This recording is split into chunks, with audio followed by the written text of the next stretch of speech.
Assalamualaikum warahmatullahi wabarakatuh. Selamat malam semuanya. Malam, Gigi. Malam. Oke, Malam. terima kasih kepada kalian yang sudah meluangkan waktunya untuk join Kentir Hukum Tata Negara pada hari Senin tanggal 28 Juni 2021. Nah, sebelum kita mulai nih, ada yang tahu nggak hukum tata negara itu masuk ruang publik atau ruang privat? Dia itu ruang lingkupnya itu sifatnya itu sama dengan hukum pidana. Dia publik atau privat?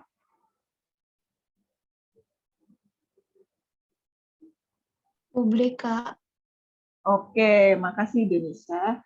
Iya, betul, hukum publik. Kenapa masuk hukum publik? Karena hukum tata negara itu mengatur hubungan antara pemerintah dengan masyarakat, yang dimana pola itu adalah pola vertikal.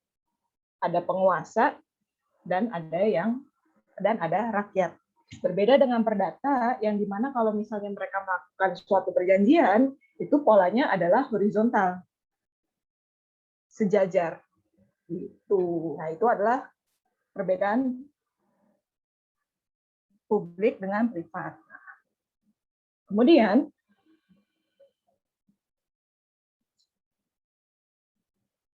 thank you. Nah, kalau berdasarkan definisinya, itu ada tiga ahli yang mengungkapkan definisi dari hukum tata negara. Nah, yang pertama itu adalah Logeman, ada T. Koopmans, dan Van der Put. Nah, yang akan aku jelaskan di sini adalah dari sudut pandangnya Logeman. Nah, dari sudut pandangnya Logeman itu, dia membicarakan bahwa suatu hukum tata negara mengatur mengenai 7 jabatan negara. Dia itu membicarakan jabatan apa aja nih yang ada di dalam hukum tata negara. Kayak contoh di Indonesia ada MPR, DPR, ada lembaga eksekutif, yudikatif, dan legislatif. Nah, kemudian yang kedua dia bilang, bagaimana sih membentuk jabatannya tadi? Nah, kalau misalnya kita mengacu kepada Undang-Undang Dasar, ada tuh alasan secara yuridis konstitusional yang dibilang bahwa MPR dalam pembentukannya itu merupakan perwujudan prinsip kedaulatan rakyat sebagaimana yang ada dalam pasal 3 ayat 1 Undang-Undang Dasar 1945.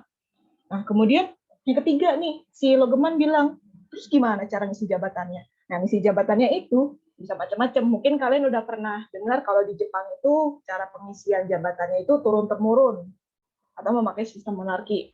Nah, sedangkan di Indonesia, cara pengisian jabatannya itu dilakukan secara demokrasi atau dipilih secara langsung maupun tidak langsung. Nah, kalau misalnya udah tahu nih cara ngisi jabatannya, lalu bagaimana fungsinya? Lembaga negara itu emang ngapain aja? Nah, contohnya itu adalah DPR. DPR itu dalam pasal 20 sebentar. DPR itu memiliki 3 fungsi yang ada di Undang-Undang Dasar 1945, yaitu adalah fungsi pengawasan. Nah, pengawasan siapa yang diawasin? Yang diawasin adalah eksekutif. Nah, sebelum kita lanjut kepada, mungkin kalian ada yang udah tahu siapa aja yang di dalam eksekutif, legislatif, dan yudikatif. Tapi mungkin beberapa dari kalian belum ada juga yang tahu apa isi dari eksekutif, legislatif, dan yudikatif. Di Indonesia, eksekutif itu terdiri dari presiden, wakil presiden, serta instansi-instansi yang berada di bawahnya. Contohnya kementerian, Dewan Perwakilan Rakyat Daerah, dan sebagainya. Nah, kemudian legislatif itu berperan sebagai pembentuk undang-undang, terdiri dari MPR. MPR itu anggotanya terdiri dari DPR, Dewan Perwakilan Rakyat, dan DPD. Nah, yang terakhir adalah lembaga yudikatif, atau lembaga yang mengawasi jalannya suatu pemerintahan. Itu adalah Mahkamah Agung dan Mahkamah Konstitusi. Nah, menurut Logeman, bagaimana nih tugasnya? Bagaimana fungsinya dari semua lembaga negara di Indonesia? Nah, dia bilang bahwa kalau DPR nih, menurut Undang-Undang Dasar 1945, pasal 20A ayat 1, dia bilang memiliki fungsi legislasi, yaitu sebagai pembentuk peraturan perundang-undang, pembentuk undang-undang, fungsi anggaran untuk membuat RAPBN, rencana anggaran pendapatan dan belanja negara, dan fungsi pengawasan. Nah, dalam fungsi pengawasan konteks ini yang diawasi adalah lembaga eksekutif. Nah, kalau misalnya kita udah tahu nih, kalau kita udah tahu tugasnya apa, fungsinya apa, kita lanjut. Hubungannya lalu gimana satu sama lain? Nah, sebagaimana tadi yang dibilang bahwa di Indonesia itu kan banyak nih lembaga negaranya. Di eksekutif ada sekian, di legislatif ada sekian, di yudikatif ada sekian. Nah, terus gimana dong pola hubungannya? Nah, itu adalah di Indonesia menganut check and balance, di mana satu ranah kekuasaan, contoh legislatif, itu berhak mengawasi ranah kekuasaan lain. Begitu juga dengan yudikatif, mengawasi jalannya suatu pemerintahan, saling cross-check satu sama lain. Ibaratnya kalau dalam kepanitiaan, itu bersifat koordinasi antara satu sama lain. Gitu. Nah, kemudian kalau misalnya udah tahu nih hubungan gimana antara jabatan-jabatan tersebut, antara lembaga negara tersebut, nah bagaimana batasan jabatan negaranya? Gitu. Nah, batasannya itu dibatasi oleh hak asasi manusia. Kenapa dibatasi oleh hak asasi manusia? Karena karena jabatan negara itu terkadang sebagaimana yang diungkapkan oleh Lord Acton, power tends to corrupt, and absolute power corrupts absolutely. Kekuasaan cenderung korup, dan kekuasaan yang absolut corrupt secara absolut. Jadi kalau misalnya tidak ada pakem-pakem yang membatasi kekuasaan tersebut, nah makanya kekuasaan itu bisa menyeleweng. Nah, salah satu pakemnya itu adalah hak asasi manusia. Nah, itu menurut Logeman. Nah, menurut Logeman itu, jika kita rangkum nih dari segala omongan Logeman mengenai ini apa, kita bisa tarik 4. Yang pertama, hukum tata negara itu berbicara soal jabatan-jabatan negara. Yang kedua, dia berbicara mengenai cara kerja jabatan-jabatan tersebut bagaimana. Dan kemudian yang ketiga, membahas mengenai jaminan hak asasi manusia. Itu menurut Logeman.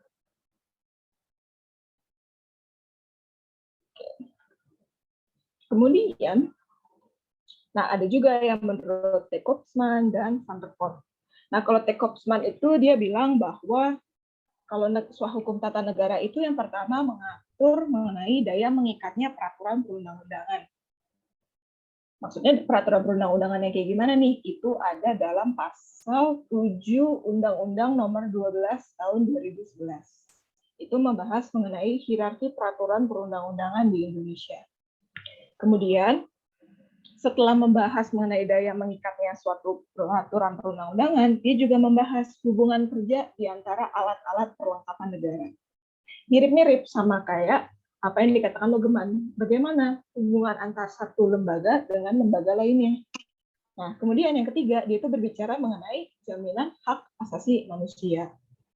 Nah, Van der Port itu juga mirip banget antara Logeman dan T. Kopsman. Kalau si Van der Port, dia bilang kalau suatu hukum tata negara itu membahas 4 hal. Bentuk negara, bentuk pemerintahan, hubungan kerja antar lembaga, dan hak asasi manusia.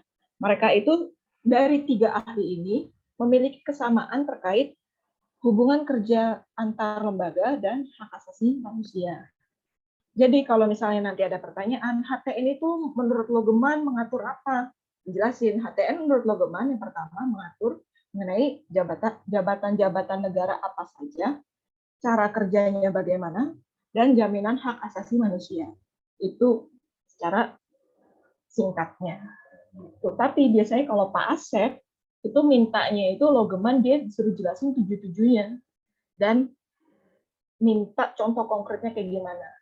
Gitu. Nanti mungkin yang dosennya Pak Asep bisa koordinasi juga ke yang dosennya mahasiswa yang dosennya Pak Ilham, Mbak Lisa, atau gimana. Oke. Nah, kemudian kita lanjut ke objek dan metode pendekatan hukum tata negara. Sebagaimana yang dibicarakan oleh Mokhtar Kusuma Atmaja, dia bilang, hukum tanpa kekuasaan adalah angan-angan. Kekuasaan tanpa hukum adalah kezaliman. Kenapa dia bisa ngomong kayak gini? Nah, coba kita bahas. Jadi, Jadi menurut Burhans, objek pendekatan dan metodologi dari hukum tata negara itu mengenai sistem pengambilan keputusan yang distrukturkan ke dalam negara. Distrukturkan di sini memiliki makna yang diatur dan dibuat ketentuan terlebih dahulu. Jadi udah ada bentuk fisiknya dalam suatu negara. Contohnya ada Undang-Undang Dasar 45. Udah terbentuk. Nah, berbeda lagi dengan pendapatnya Belafonte. Dia bilang bahwa hukum tata negara itu objek pendekatan dan metodologinya, dia bilang bahwa sistem pengambilan keputusan yang distrukturkan dan yang tidak. Oke. Contohnya adalah di Inggris yang terdapat unwritten law atau biasa disebut konvensi atau custom. Di Indonesia juga ada konvensi atau custom. Contohnya itu adalah pidato Presiden mengenai RAPBN setiap tanggal 16 Agustus. Nah, itu kan nggak ada ketentuan hukum yang mengatur itu. Tanggalnya nggak diatur, tapi karena itu sudah menjadi kebiasaan dari sebelum-sebelumnya, maka itu dapat disebut sebagai konvensi atau custom. Nah, kemudian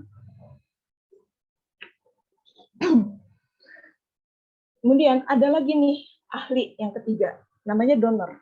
Tapi nggak aku cantumin di PPT. Ini berhubungan dengan apa yang diomongin oleh Prof. Mukhtar tadi. Dia bilang bahwa objek pendekatan dan metode pendekatan dari hukum tata negara itu merupakan suatu penerobosan negara oleh hukum.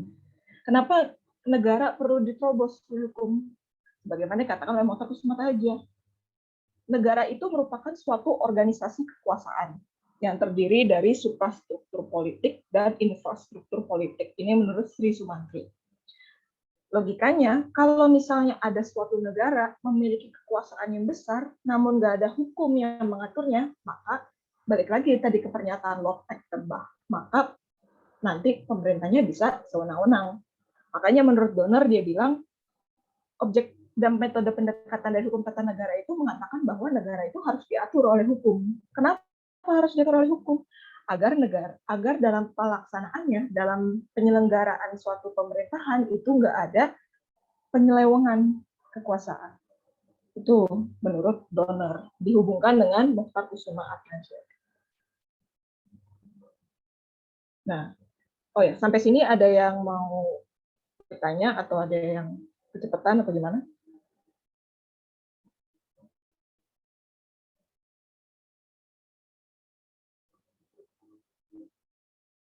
Oke, nggak ada. Oke.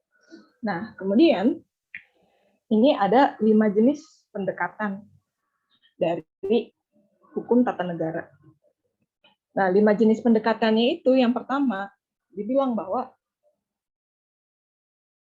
adalah dari segi yuridis formil, yaitu dilihat dari hukumnya, yaitu asas-asas hukum. Contohnya ada asas kepastian, ada asas keadilan, asas kemanfaatan.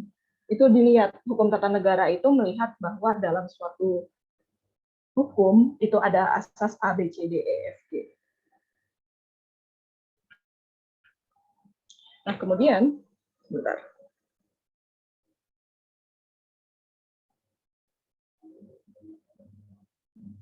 Nah, kemudian yang kedua itu adalah filosofis atau pandangan hidup dan ideologi bangsa. Kenapa tiba-tiba ada pandangan hidup dan ideologi bangsa? Nah, karena suatu negara itu terbentuk dari suatu ideologi dulu, terlebih dahulu. Dari suatu ideologi itu nanti bakalan berkembang menjadi suatu konstitusi atau suatu dasar negara. Nah, di Indonesia nih, contoh ideologinya adalah Pancasila. Dari Pancasila turun ke Undang-Undang Dasar 1945. Nah, kemudian hukum tata negara selain dari pendekatan yuridis formil, selain dari pendekatan filosofis, juga dari pendekatan sosiologis atau pendekatan kemasyarakatan, yang dimana apakah hukum ini sudah mencerminkan kehendak rakyat. Nah, kemudian yang historis itu bersumber pada sudut pandang sejarah. Mungkin dari sudut pandang sejarah, dari sejarah ketatanegaraannya, bagaimana hasil rapat-rapat organisasi yang terdahulu, kayak contoh di Indonesia dulu sempat ada rapat PPKI, KNIP, mengenai struktur ketatanegaraan Indonesia, itu mereka disatukan menjadi satu. Kita tinjau dari sisi historisnya, para founding fathers itu dulu memandang hukum tata negara Indonesia itu seperti apa. Nah, yang terakhir adalah perbandingan atau komparasi. Komparasi dengan hukum tata negara di negara lain. Kayak contohnya tadi di Inggris, dia punya unwritten law atau custom atau kebiasaan yang dimana itu tidak ada dalam konstitusinya Inggris. Tidak tertulis dalam konstitusinya Inggris. Nah, kemudian kita ngebahas hubungan HTN dengan ilmu hukum lainnya. Nah, yang pertama itu adalah hukum administrasi negara. Kan sering-sering dengar nih HTN atau HAN, di FHUP juga PK5 HTN atau HAN. Kadang-kadang orang mikir bahwa oh mirip nih berarti HTN dan HAN, tapi ada aspek yang membedakan mana HTN, mana HAN. HAN itu adalah negara dalam keadaan bergerak. HTN itu adalah negara dengan keadaan diam. Kenapa bisa satu diam, satu gerak? Contohnya gini. Misalnya Abel itu adalah seorang wasit. Seorang kiper di bola. Kan sekarang lagi rame nih Piala Dunia ya. Nah, sebelum Abel turun ke lapangan, Abel dikasih tahu. Abel nanti kalau misalnya ada pemain lawan yang mau ngegol nanti ditangkap ya, terserah kamu tangkapnya mau gimana, mau guling-guling, lompat, lari, terserah kamu gimana, yang penting bola itu jangan sampai gol. Nah, Abel oke sip. Nah, pas Abel turun ke lapangan, dia praktekin tuh semuanya. Ada pemain lawan dekat, nendang, ditangkap bolanya. Dia lari, berguling dan sebagainya, dia berusaha nangkap itu bola. Nah, apa yang diucapkan ke Abel sebelum dia turun ke lapangan itu adalah HTN. Dia hanya membahas kamu harus A, B, C, D, E, F, G. Hanya membahas bagaimana apa tugas dari lembaga-lembaga negara. Nah, sedangkan hukum administrasi negara adalah implementasi dari apa yang sudah diatur sebelumnya. Abel tadi di lapangan lari kiri, lari kanan, lompat-lompat, guling-guling, nangkap bola. Nah, itu adalah hukum administrasi negara. Jadi itulah kenapa HTN itu disebut negara dalam keadaan diam, sedangkan hukum administrasi negara adalah negara dalam keadaan bergerak. Nah, kemudian jika hukum tata negara kita kaitkan dengan ilmu negara, nah ilmu negara itu, kalian pasti udah dapat ilmu negara kan satu, mungkin dosennya Pak Ruli, Pak Edi Rohaedi, Pak Isnaini mungkin, dan masih banyak lagi dosen-dosen lainnya. Dia itu bilang bahwa ilmu negara itu hanya mempelajari negara pada umumnya, tidak terikat dengan tempat dan waktu. Negara secara umum itu gimana sih? Kayak contoh, menurut Konvensi Montevideo 1983, unsur-unsur negara itu terdiri dari adanya wilayah, adanya rakyat, adanya pemerintahan yang berdaulat, adanya kemampuan untuk berkoordinasi dengan negara lain, dan adanya pengakuan dari negara lain. Nah, untuk poin yang sebelumnya nih, yang dapat berkoordinasi dengan negara lain, itu mungkin agak terdengar asing, karena di HTN biasanya cuma ngebahas, pokoknya ada wilayah, ada rakyat, ada pemerintahan yang berdaulat, dan ada pengakuan dari negara lain. Tapi kalau menurut Konvensi Montevideo 1983, itu ada satu poin itu, harus dapat berkoordinasi dengan negara-negara lain. Itu ilmu negara, dia hanya membahas negara pada umumnya itu seperti ini. Nah, sedangkan kalau misalnya kita mau belajar HTN, itu udah mempelajari negara pada khususnya itu sudah terikat. Kayak contoh, hukum tata negara Indonesia, salah satunya adalah Undang-Undang Dasar 1945. Asasnya ini.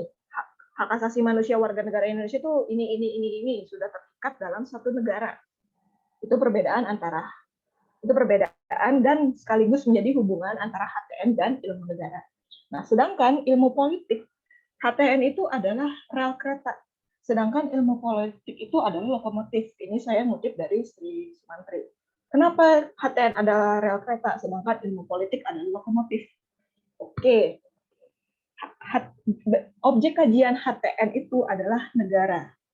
Negara merupakan suatu organisasi kekuasaan. Kajian dari ilmu politik adalah kekuasaan dalam negara. Apabila ilmu politik yang berbicara tentang kekuasaan dalam negara tidak dibatasi oleh HTN dalam implementasinya, maka kembali lagi, power tends to corrupt and absolute power corrupts absolutely. Itu hubungan HTN dengan ilmu-ilmu hukum lain. Nah, Kemudian kita lanjut ke sumber-sumber HTN.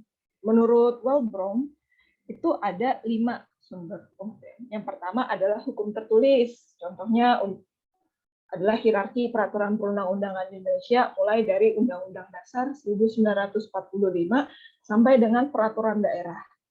Hukum tidak tertulis, contohnya apa? Konvensi pidato Presiden 16 Agustus mengenai RAPBN. Tidak jurisprudensi. Jurisprudensi itu adalah putusan hakim terdahulu yang kemudian akan dijadikan acuan bagi hakim di masa yang akan datang atau di masa kini. Nah, dalam perkara yang sama, itu jurisprudensi. Kemudian traktat atau perjanjian internasional antar negara. Dan yang terakhir itu adalah doktrin atau pendapat para ahli. Kayak tadi contoh Mokhtar Kusuma Atmaja, hukum tanpa kekuasaan adalah angan-angan, kekuasaan tanpa hukum adalah kezaliman. Itu adalah doktrin, salah satu contohnya. Nah, kemudian, oh ya, sampai sini ada yang mau ditanyakan atau kecepatan?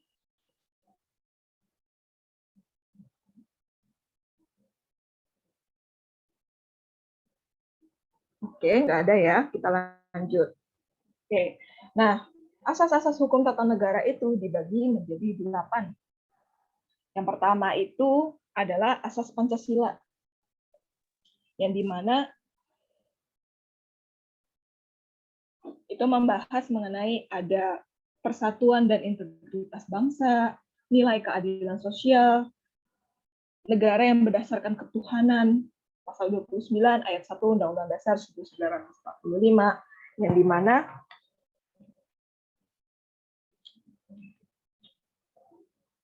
Anda bilang yang dimana dibilang negara berdasarkan atas ketuhanan yang Maha Esa. Nah, kemudian dia itu ada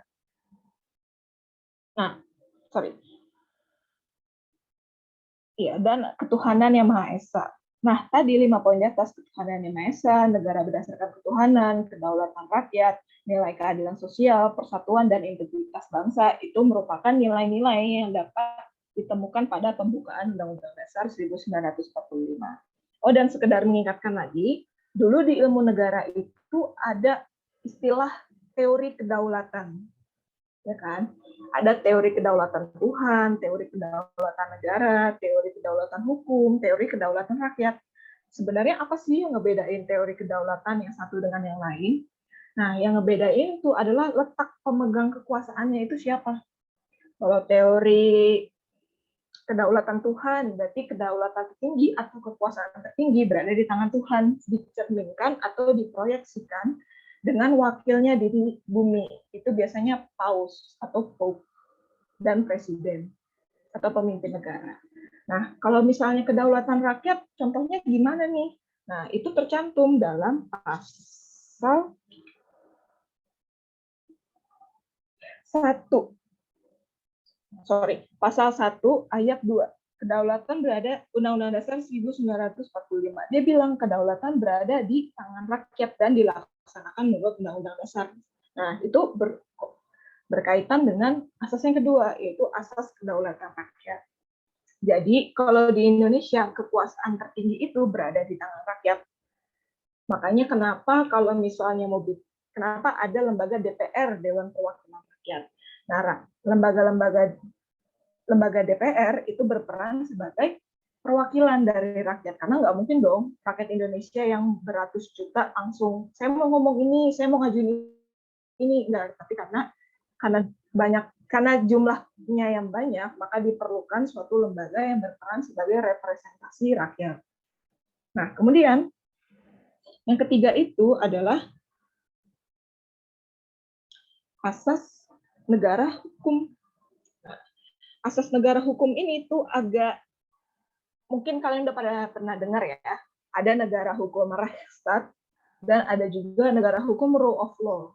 Rechtsstaat itu biasanya nganut sistem hukum Eropa kontinental, sedangkan rule of law itu biasanya nganut sistem Anglo-Saxon. Nah, contohnya, dia bilang kalau negara hukum Eropa kontinental, Rechtsstaat itu punya 4 ciri. Adanya suatu pembagian kekuasaan, adanya pemerintah berdasarkan hukum, Yaitu ada contohnya asas legalitas di pidana, yang dimana kalau misalnya ada orang mau melakukan sesuatu, hukumnya belum diatur, maka dia dia nggak bisa dipidanakan. Jadi dia harus bertindak, harus ada hukumnya terlebih dahulu. Nah, kemudian yang ketiga itu adanya jaminan hak asasi manusia. Dan yang terakhir adanya peradilan administrasi. Atau di Indonesia adalah peradilan tata usaha negara atau PUN. Nah, sedangkan di Anglo-Saxon atau negara rule of law, menurut A.V. Dicey, dia itu bilang bahwa negara itu punya 3 unsur. Yang pertama itu adalah equality of law, persamaan di mata hukum, supremacy of law, supremasi hukum harus ditaati, dan menjadikan dasar dalam bertindak. Dan yang terakhir itu adalah human rights, atau hak asasi manusia. Berbeda dengan, menurut A.V. Dicey, rule of law itu suatu negara yang menganut sistem Anglo-Saxon itu tidak ada peradilan administrasi. Berbeda dengan sistem Eropa kontinental yang menganut bahwa ada kok negara itu pasti ada peradilan administrasi. Nah, sebenarnya fungsi dari peradilan administrasi itu buat apa? Kasarnya peradilan administrasi itu adalah cara kita untuk menuntut pemerintah. Misalnya ada suatu keputusan yang merugikan masyarakat. Misalnya Aldimas beli rumah, tapi ternyata sertifikatnya palsu nih. Nah, itu kan pejabat yang membuatnya itu yaitu BPN, Badan Pertahanan Nasional, kan itu membuat rugi Aldimas. Aldimas bisa nuntut pejabat negara itu di peradilan tata usaha negara atas suatu keputusan yang dia buat. Mungkin nanti kalian akan belajar perbedaan keputusan dan peraturan di hukum administrasi negara. Nah, kemudian ada asas konstitusionalisme. Sebagaimana tadi yang kayak di asas negara hukum, asas konstitusionalisme itu mengatur tentang pembagian kekuasaan, cara kerja alat-alat negaranya itu bagaimana, terus aturan yang mengaturnya itu apa saja, cara kerja alat negara dan aturan yang mengatur itu apa saja. Kayak contoh di Indonesia, lembaga-lembaganya itu diatur MPR, DPR, dan DPD. Itu diatur dalam Undang-Undang Dasar 1945. Tapi apa iya cuma di Undang-Undang 1945? Enggak, itu ada Undang-Undang MD3.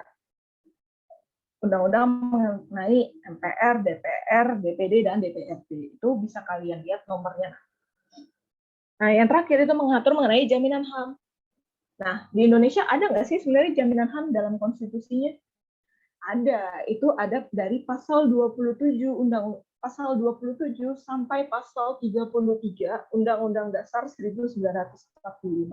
Itu dari pasal 27 sampai pasal 33, terutama pasal 28 yang dari A sampai J, itu mengatur semuanya tentang hak asasi manusia. Ada hak untuk mendapat kehidupan yang layak, hak untuk mendapat pendidikan, kebebasan berpendapat, berserikat, berkumpul, mengeluarkan pendapat, dilindungi dari bahaya atau ancaman kekerasan, itu semuanya ada di dalam Undang-Undang Dasar 1945. Nah, kemudian masuk lagi nih ke asas negara kesatuan. Mungkin sering dengar ya, negara kesatuan dan negara serikat. Negara kesatuan berarti kekuasaannya itu terpusat pada satu, biasanya bisa menganut sistem sentralisasi, kekuasaannya terpusat pada pemerintah pusat, atau desentralisasi, dibagi-bagi pusat daerah. Nah, Indonesia itu menganut asas negara kesatuan dengan dua-duanya, ada sentralisasi dan ada desentralisasi. Itu bisa kalian lihat di Undang-Undang Pemerintahan Daerah, itu ada unsur-unsur sentralisasi dan ada unsur-unsur desentralisasi. Nah, kemudian lanjut ke mengenai sentralisasi itu, contohnya terdapat 6 kekuasaan dulu, baru nanti dilanjutkan oleh pemerintah daerah. Nah, tapi kalau desentralisasi, diambil dulu kepada pemerintah daerah, pemerintah pusat, baru nanti diberikan. Jadi mereka bisa melakukan secara mandiri. Contohnya adalah otonomi daerah. Daerah Jakarta, daerah Bandung, daerah sebagainya itu punya otonomi daerah. Kewenangan untuk mengatur daerahnya sendiri. Nah, kemudian yang berikutnya ada asas pembagian dan pemisahan kekuasaan. Ini agak serupa tapi tidak sama. Kalian pernah dengar nggak teori trias politika oleh Montesquieu? bahwa dia bilang sering ada salah pahaman, ada yang bilang bahwa kekuasaan dalam suatu negara dibagi, ada juga kekuasaan dalam negara dipisah. Nah, mungkin terdengarnya kayak emang bedanya dibagi sama dipisah apa? Tapi mereka sama-sama bilang dibagi atau dipisah menjadi 3, eksekutif, legislatif, dan yudikatif. Eksekutif sebagai pelaksana undang-undang, legislatif sebagai pembentuk undang-undang, dan yudikatif sebagai pengawas pemerintahan, jalannya pemerintahan. Nah, lalu apa bedanya pembagian dan pemisahan kekuasaan? Kalau misalnya kita berbicara soal pembagian, contohnya adalah di Indonesia. Kekuasaan dibagi menjadi 3, legislatif, eksekutif, yudikatif, dibagi. Tapi antara ranah kekuasaan itu masih bisa cross-check, koordinasi antara satu sama lain, atau kasarnya bisa ikut campur atau mengintervensi satu sama lain. Itu adalah asas pembagian kekuasaan, ya, di mana satu ranah kekuasaan masih bisa koordinasi dengan yang lain. Kayak contoh, undang-undang dibentuk oleh DPR bersama dengan presiden. Padahal kalau menurut teori Montesquieu, badan legislatif itu berperan sebagai pembentuk undang-undang. Tapi karena di Indonesia itu merupakan pembagian kekuasaan dan juga ada asas check and balance, legislatif ditemenin sama eksekutif pas buat undang-undang. Nah, itu adalah pembagian kekuasaan. Nah, kalau misalnya pemisahan kekuasaan, itu semua ranah kekuasaan punya tugasnya masing-masing dan nggak bisa diintervensi satu sama lain. Jadi nggak ada. Jadi kalau misalnya di Amerika yang buat udah Kongres, Senat, mereka yang bikin. Nanti presiden cuma tinggal ngesahin. Terus kalau misalnya menjalankan, ya udah presiden menjalankan sendiri. Tidak bisa intervensi antara masing-masing ranah kekuasaan. Nah, kemudian kita lanjut nih ke asas berikutnya, asas check and balance. Yang tadi udah kita singgung nih sebelumnya. DPR dalam membentuk suatu undang-undang itu bersama dengan presiden. Padahal kalau misalnya kita menganut teori murni yang tadi pembagian kekuasaan atau pemisahan kekuasaan yang mengatakan bahwa legislatif adalah pembentuk undang-undang, jadi harusnya itu nggak usah presiden ikut campur dalam pembentukan undang-undang, cukup badan legislatif saja atau para legislatornya. Nah, tapi karena adanya asas check and balance di Indonesia, itu presiden bisa ikut dalam membuat undang-undang. Nah, kemudian yang terakhir adalah asas civil society atau masyarakat sipil, yang dimana hukum tata negara itu mengatur bagaimana cara memimpin rakyatnya dalam proses bernegara agar tidak ada kediktatoran. Kalau di Indonesia bisa dilihat pemerintah itu lebih menghimbau masyarakat, bukan memaksa masyarakat. Kayak, ayo pakai masker, ayo pakai ini, ayo kita ini, lebih menghimbau. Cuma kalau misalnya menghimbau baru nggak bisa, tidak menghasilkan hasil yang diinginkan, baru pakai cara yang agak represif dengan sanksi. Nah, itu adalah asas-asas dari hukum tata negara. Oke, sampai sini ada yang mau ditanyakan? Gimana?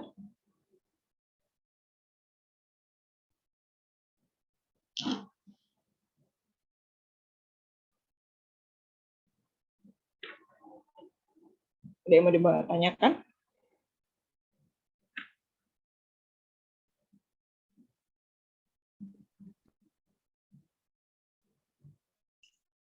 Oke, nggak ada yang ditanyakan ya. Lanjut ke sejarah ketatanegaraan Indonesia. Nah, yang pertama itu adalah Undang-Undang Dasar 1945 dari tanggal 18 Agustus sampai 1945 sampai dengan 27 Desember 1949. Nah, Undang-Undang Dasar di sini itu mengatur aturan-aturan pokok yang bersifat mendasar. Contohnya adalah struktur organisasi lembaganya, terus mekanisme kerjanya bagaimana, dan adanya jaminan hak asasi manusia.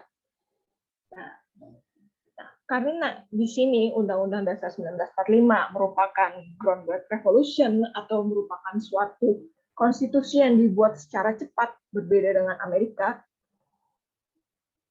itu masih ada kekurangan-kekurangan nih di dalam konstitusi Undang-Undang Dasar 1945 yang pertama. Nah, contohnya, sejak berlakunya Undang-Undang Dasar itu terdapat nih beberapa kelalaian atau tidak menjalankan undang-undang. Contohnya, Presiden dipilih oleh PPKI dulu nih, dalam lingkup waktu 18 Agustus 1945, 27 Desember 1949. Padahal di dalam Undang-Undang Dasar 1945 dibilang bahwa Presiden itu dipilih oleh MPR. Nah, itu kan jadi beberapa penyelewenangan. Nah, tapi kenapa dianulir aja penyelewenangan itu atau penyimpangan itu dianulir saja? Karena dulu belum ada namanya MPR, belum terbentuk MPR. Makanya ada namanya asas exception, yang itu yang mengatakan bahwa terdapat exception karena belum ada lembaganya. Nah, ini diatur dalam peraturan peralihan. Nah, fungsi dari peraturan peralihan itu ada 3. Yang pertama itu agar menjamin tidak terjadinya kekosongan hukum. Kayak tadi, harusnya Presiden dipilih oleh MPR. Nah, tapi lembaga MPR-nya belum ada. Siapa dong yang milih? Pakai PPKI. Nah, kemudian yang fungsi peraturan peralihan berikutnya itu, yang kedua adalah menciptakan kepastian hukum. Biar, oh berarti presidennya udah ada. Nah, kalau misalnya kita tetap mengacu kepada Undang-Undang Dasar, tidak kepada peraturan peralihan pada masa itu terjadinya vacuum of power atau kekosongan hukum. Nggak ada presidennya, mau milih presiden juga gimana, dan sebagainya. Nah, yang ketiga itu adalah menjamin hak asasi manusia, hak warga negara, dan perlindungan hak minoritas dengan adanya peraturan peralihan ini.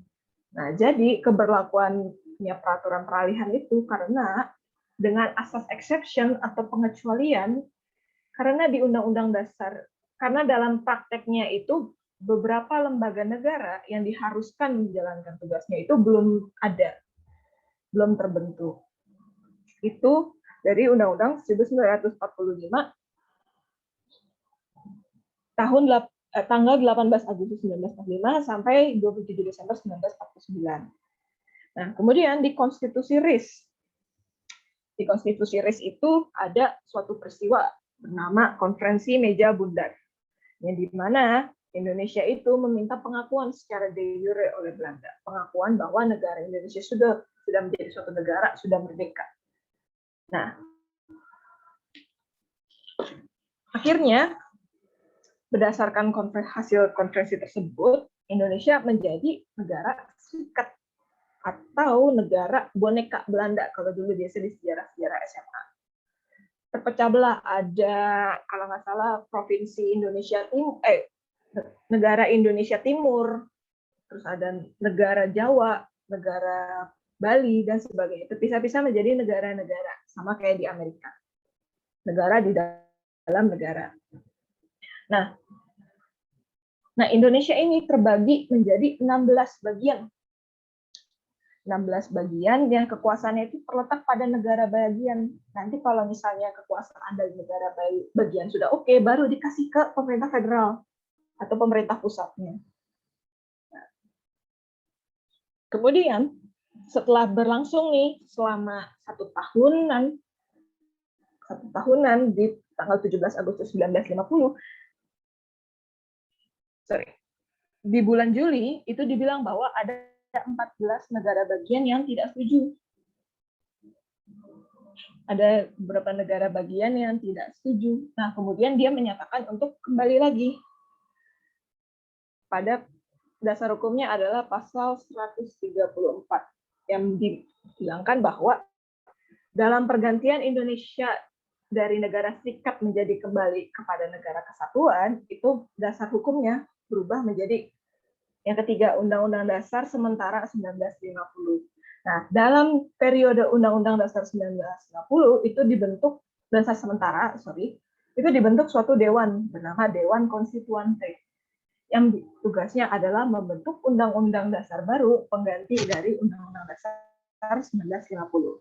Tapi dalam implementasinya itu Dewan Konstituantenya itu dari 7 kabinet, mulai dari kabinet awal yang ada Muhammad Ali, kabinet Juanda, Zakin kabinet, itu tidak tidak menghasilkan konstitusi yang baru. Malah terjadi krisis karena kasarnya mereka rapat menghasilkan uang negara, tapi tidak menghasilkan konstitusi yang baru. Sampai 7 kabinet itu dibubarkan, bentuk lagi, dibubarkan, bentuk lagi, dibubarkan, bentuk lagi. Nah, akhirnya dengan munculnya Dekret Presiden 5 Juli 1959 menyatakan bahwa satu, bubarin aja di Dewan Konstituante, makanya nyampah. Gitu. Nah, terus yang kedua, kembali lagi ke Undang-Undang Dasar 1945. Mereka nggak bisa ngasilin yang baru, jadi kita balik aja deh yang ke lama. Nah, yang ketiga adalah pembentukan MPRS dan DPAS. MPRS adalah Majelis Perwakilan Permusyawaratan Rakyat sementara dan Dewan Pertimbangan Agung sementara. Nah, kemudian setelah adanya Dekret Presiden 5 Juli 1959, balik nih ke Undang-Undang Dasar 1945. Yaitu dalam kurun waktu 5 Juli 1959 sampai dengan Undang-Undang 1945, 1959 sampai dengan 1999. Nah, di sini terpecah menjadi dua. Ada demokrasi terpimpin, itu tahun 1959 sampai 1965, dan Orde Baru 1966 sampai 1999. Nah, di masa demokrasi terpimpin, di sini presidennya itu adalah Presiden Soekarno, itu adalah diktator konstitusional. Kenapa disebut sebagai diktator konstitusional? Satu, dia membubarkan DPR secara sepihak. Padahal dalam Undang-Undang Dasar 1945, DPR itu nggak bisa dibubarkan oleh Presiden. Dan dia membentuk lagi suatu lembaga negara baru bernama DPRGR, Dewan Perwakilan Rakyat Gotong Royong. Kenapa DPR di sini sempat dibubarin oleh Presiden pada masa itu? Karena waktu itu Presiden Soekarno itu ingin menetapkan politik mercusuar, yang dimana memandang Indonesia sebagai mercusuar di antara negara-negara Asia lainnya.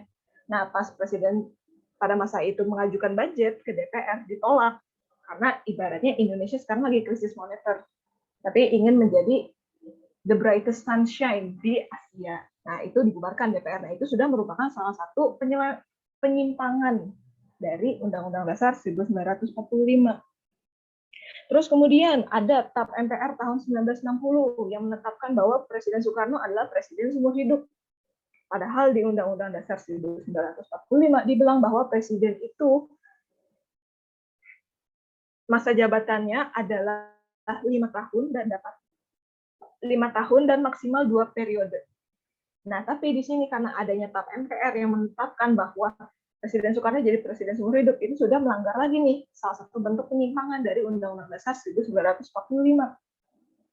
Nah, karena terjadinya berbagai penyimpangan-penyimpangan dalam implementasi Undang-Undang Dasar 1945, muncul super semar Surat Perintah 11 Maret. Yang di sini Soeharto itu menjadi panglima. Dan di mana masyarakat itu pada demo dan mengeluarkan tritura atau 3 tuntutan rakyat. Nah, di sini mulai tuh kekuasaannya tadi diktator konstitusionalnya itu mulai goyah, mulai turun. Nah, semenjak tahun 1968 Soeharto menjadi pejabat sementara presiden. Nah, kemudian lanjut lagi ke 1971, itu pemilu pertama, 1968 menjadi pejabat sementara presiden dan kemudian akhirnya Soeharto menjadi presiden. Nah, pada tahun 1966. Nah, 1966 mungkin kalian sering dengar meme-nya atau sering dengar di di sosial media atau di media sosial Orba atau Orba Baru. Enakan zamanku toh. Nah, di sini Orba Baru itu muncul nih suatu produk. Itu TAP MPR 1 tahun 1978 yang bilang bahwa MPR tidak berkehendak untuk mengubah Undang-Undang Dasar dan mempertahankan Undang-Undang Dasar secara konsekuen dan murni. Kenapa dia ngomong kayak gini? Karena pada masa sebelumnya, masa demokrasi terpimpin, dibilang bahwa MPR itu menetapkan bahwa Soekarno sebagai presiden seumur hidup. Sedangkan di pasal dan seumur hidup dan pada saat ini belum dibatasi. Undang-undang pada saat ini itu belum dibatasi jangka waktu 5 tahun. Sudah diubah menjadi pemilihan presiden tidak dibatasi.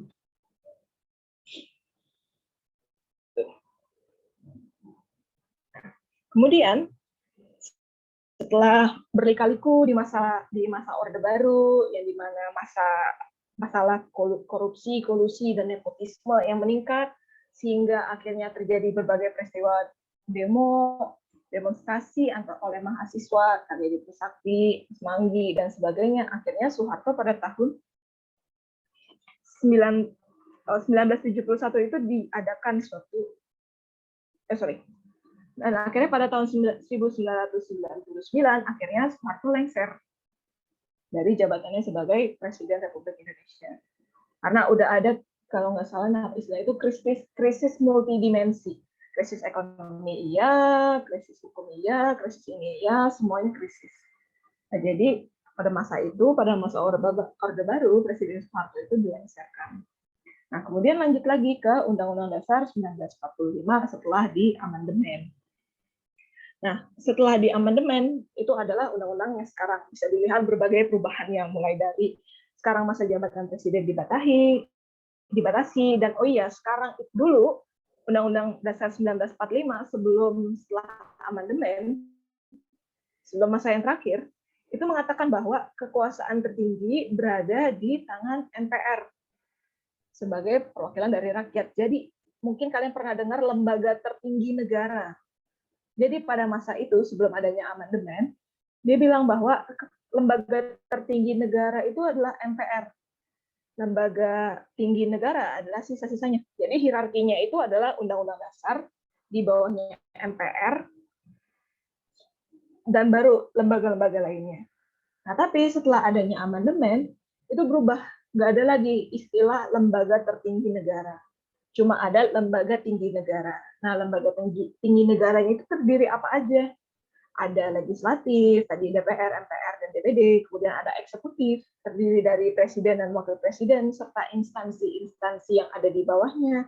Dan yang terakhir itu adalah yudikatif, atau terdiri dari Mahkamah Agung dan Mahkamah Konstitusi. Nah, biasanya nih, kalau misalnya dalam HTN, kita cuma dikenal oleh 3 lembaga pokok itu saja. Nah, tapi ternyata tuh ada dua lembaga negara tambahan lagi di Indonesia yang baru diakui sejak adanya amandemen ini, yaitu bisa dilihat pada pasal mengenai bab 8A mengenai BPK atau Badan Pengawas Keuangan. Nah, Badan Pengawas Keuangan itu ya pasal 23 sampai 23G itu mengatur mengenai Badan Pemeriksa Keuangan sebagai lembaga inspektif negara.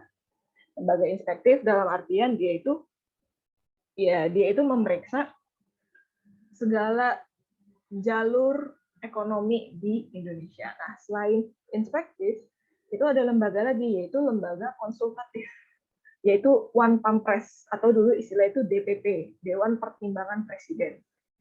Sekarang namanya, kalau nggak salah, jadi One Pampres. Sama sih akronimnya, cuma dibedain itu. Nah, itu adalah sejarah ketatanegaraan Indonesia dari Undang-Undang 1945 sampai dengan yang setelah diamandemen. Nah, sejauh ini ada yang mau dikatakan? Atau kecepatan? Atau gimana?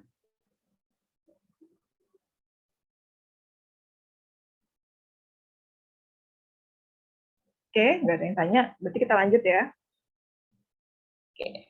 Nah, tadi kan Undang-Undang Dasar 1945 sempat mengalami amandemen atau perubahan. Dan, menurut salah satu dosen di sini, Pak Isna ini dulu berkata, pas waktu diajarin perbandingan HTN, dia bilang, apa sih sebenarnya perbedaan antara perubahan dan amandemen? Mungkin kita sering kayak Undang-Undang Dasar 1945 setelah perubahan, Undang-Undang Dasar 1945 setelah diamandemen. Mungkin itu istilahnya terdengar familiar, tapi mereka itu memiliki makna yang berbeda. Kalau misalnya di amandemen, berarti seluruhnya atau 80% dari isi konstitusi itu diubah semuanya. Nah, sedangkan kalau misalnya dirubah atau perubahan, itu hanya beberapa pasal saja. Kayak contoh tadi, di Undang-Undang Dasar 1945, ada beberapa pasal yang berubah, masa jabatan presiden, kedudukan MPR, dan sebagainya. Iya, ini emang masih agak abu-abu antara perbedaan amandemen dan perubahan. Nah, alasan perubahan Undang-Undang Dasar 1945 itu dibagi menjadi 5. Yang pertama, alasan filosofisnya, bahwa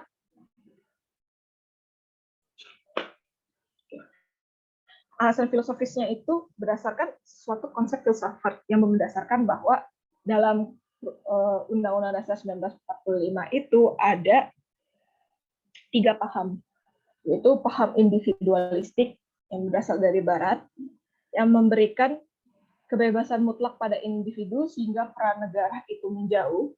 Yang kedua itu adalah paham kolektivistis, yaitu atau kolektivisme, itu yang berasal dari Timur, yang dimana mengutamakan kepentingan kolektif, dan ada Pancasila sebagai campuran dari keduanya.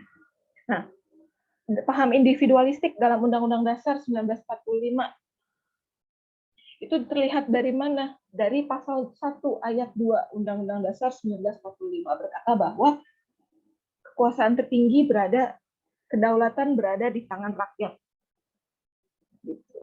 Secara individu. Nah, tapi kalau misalnya paham kolektivis,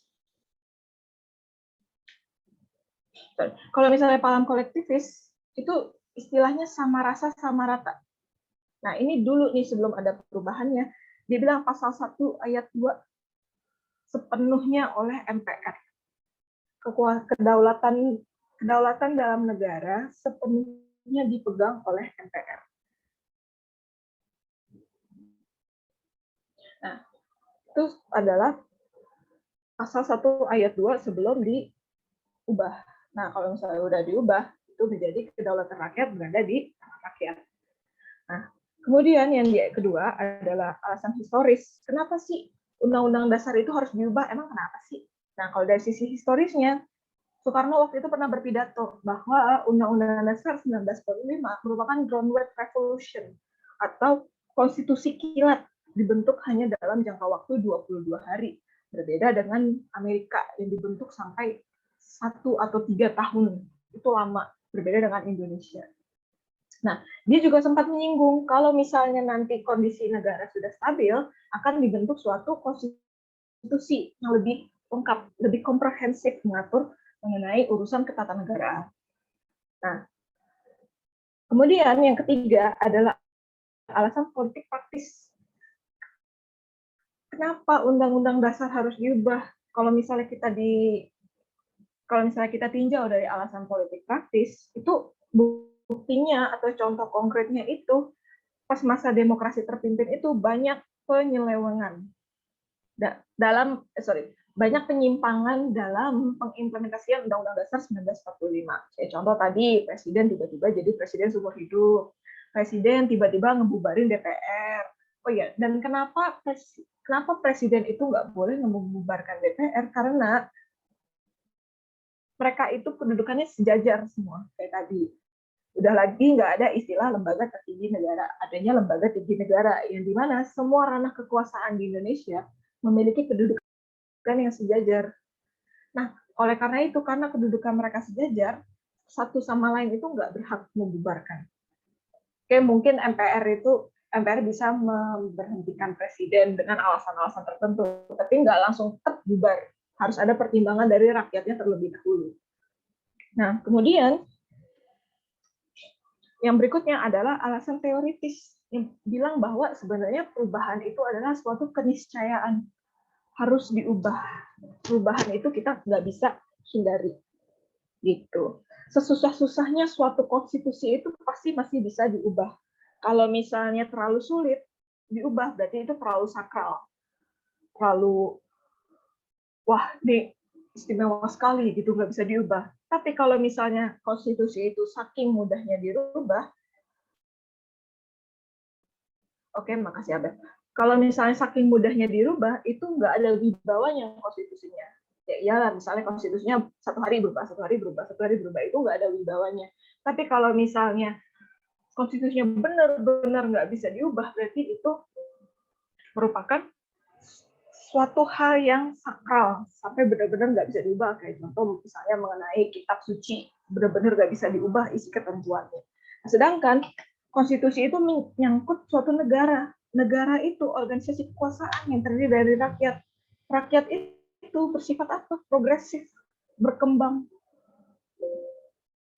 Rakyat itu bersifat progresif dan berkembang, berbeda dengan ketentuan dalam kitab suci. Nah, ini ketentuan yang mengatur mengenai suatu negara. Jadi nggak boleh gampang diubah, tapi jangan keseringan diubah juga gitu.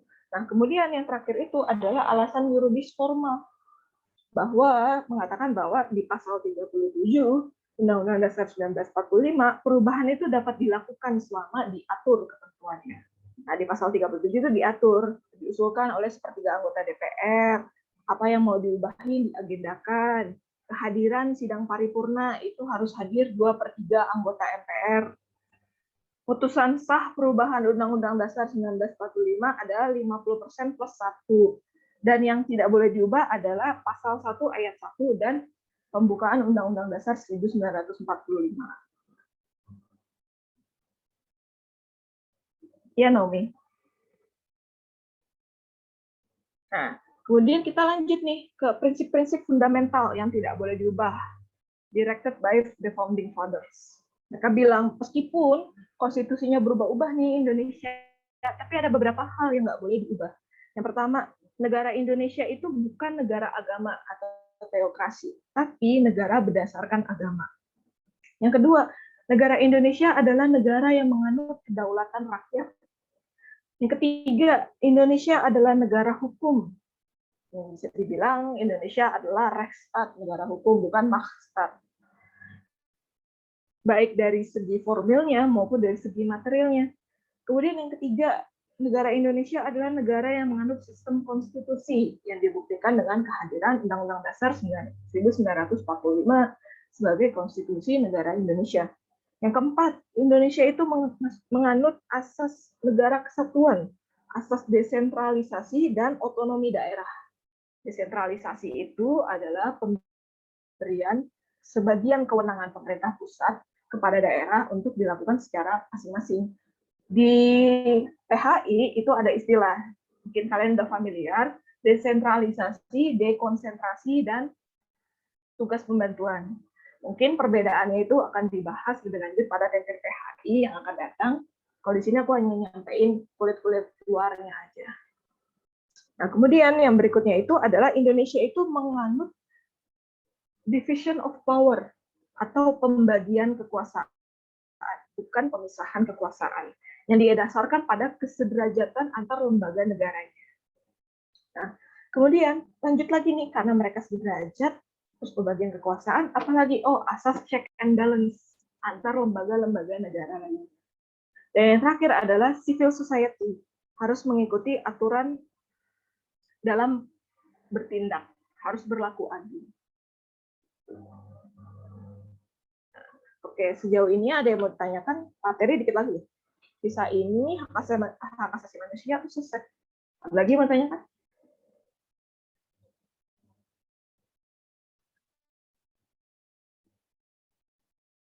Oke.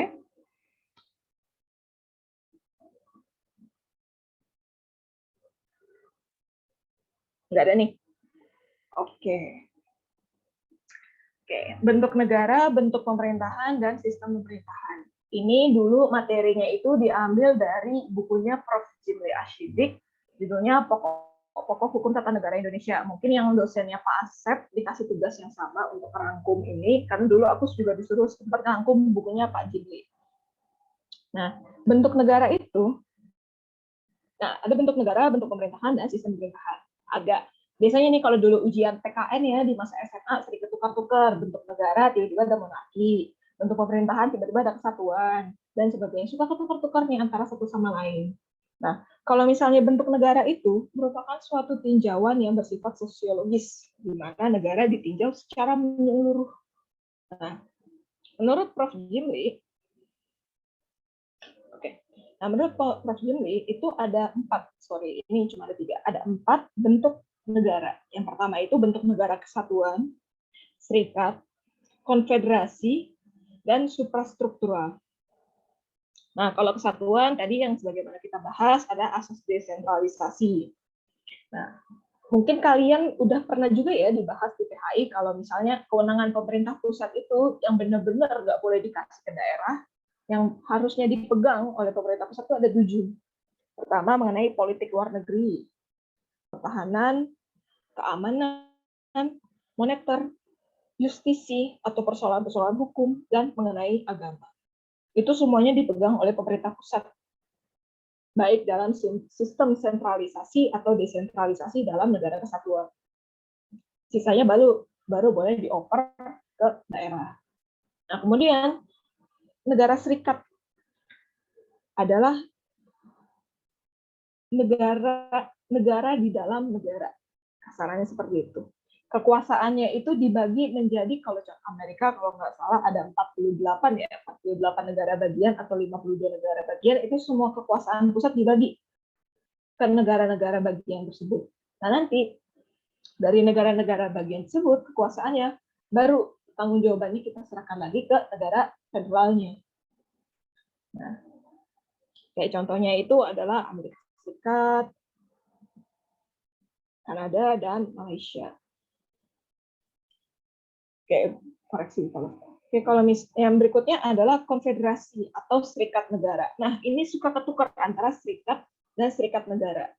Mungkin cuma beda negara doang ya di belakangnya. Nah, kalau misalnya serikat negara itu adalah negara-negara yang sudah merdeka dan berdaulat, terikat dalam suatu perjanjian atas kebutuhan tertentu. Contohnya, yang paling dekat deh, ASEAN, PBB. Itu negara, isinya adalah negara-negara yang merdeka, berdaulat, mereka menggabungkan diri dalam suatu organisasi dan suatu perjanjian agar memenuhi kebutuhan negaranya masing-masing. Itu adalah serikat negara atau konfederasi. Nah, yang berikutnya itu adalah suprastruktural. Nah, definisinya itu agak serupa tapi tidak sama lah dengan serikat negara. Karena negara suprastruktural itu adalah negara-negara yang merdeka dalam satu benua atau wilayah yang saling berbatasan, sepakat untuk membentuk uni atau terikat. Contohnya adalah Uni Eropa, European Union, ya, Uni Eropa. Uni Eropa itu pemilik. Kenapa? Gimana indikatornya negara suprastruktural dari kesamaan mata uangnya, misalnya, atau dari kesamaan